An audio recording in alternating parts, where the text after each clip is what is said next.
Saan ba yung papuntang Quiapo? Yapo. Oo. Diretsuhin mo lang, sir.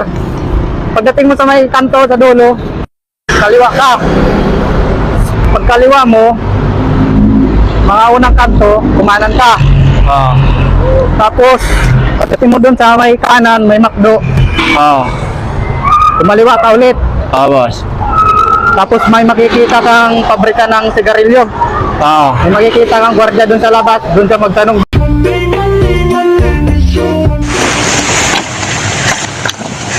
Pagkabila ko, tatlo ka, kalimutan mo na siya! Siya pa rin po, siyempre naman. Ayun!